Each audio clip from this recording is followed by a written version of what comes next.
Okay, questions 18 and 19. Now, this is something we've been over, but we haven't done this in complete detail. And I want to go over a couple other points. So this is a good chance to just go back and talk about consumer surplus, supplier surplus, and dead weight costs. So let's take a look at the problem and see what we could learn about that. Okay, so what we see is that we have a typical supply curve, typical demand curve, and then the government comes in and they put a tax on the product. So when the tax puts on the product, we see that the supplier is going to increase their supply curve, or the price they're going to charge, by the amount of the tax, right? So this vertical distance between the supply curve and the supply curve at the tax is actually the price of the tax. Now, before we do the tax, we see that there's an equilibrium price. The equilibrium price is right here at $10, and the equilibrium quantity is right here at Q. Now, before the tax happens, there's a consumer surplus and a supplier surplus. So this yellow area is the consumer surplus, which is the area right below the demand curve down to the equilibrium price. And the supplier surplus is this green area, which is between the supply curve and the equilibrium price. Now, once the tax is imposed, we have a new equilibrium price and quantity.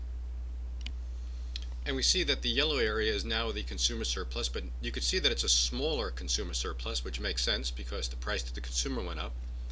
And we see that the area of the supplier surplus actually went up too, but it lost a little bit over here, but it gained a lot over here, and that's because the price is now higher and they're gaining a bigger amount.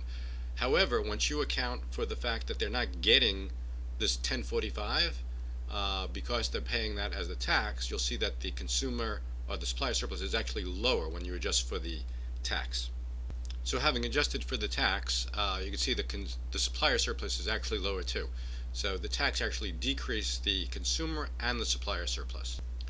And this red triangle is what's called the deadweight cost. It's the deadweight cost to society by imposing the tax. So we were out here and we were at a nice equilibrium point of price and quantity, and the government came along and put a tax, and we lost value. The supplier lost his surplus, the consumer lost his surplus, and all we got from the tax was a deadweight cost to both the supplier and the consumer. And it's the area of this triangle. And there'll be plenty of questions where they'll actually show this on a graph paper, and you're going to need to calculate these areas. Alright, we probably don't need that for these questions, but let's go ahead and take a look. Number 18. What is the price paid by the consumers and the net price received by the producers after the tax? So we come over here to the red, where we know is after the tax. The price paid by the consumer, we just read that off at 1045. And the price received by the producer is the 945, which is he had raised the price, right, he was at $10, he raised the price, his supply curve to $11, the tax was $1. So he, after the tax, receives 1045 minus the $1 on 945. So the answer would be 1045 and 945, which is going to be choice D. Coming over to 19, according to the diagram, what is the dollar amount of the tax?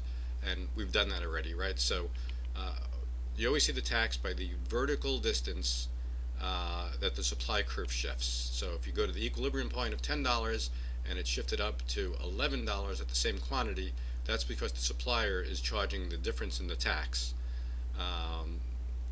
to the consumer to cover his payment of the tax to the government. So the correct choice here would be D, $1.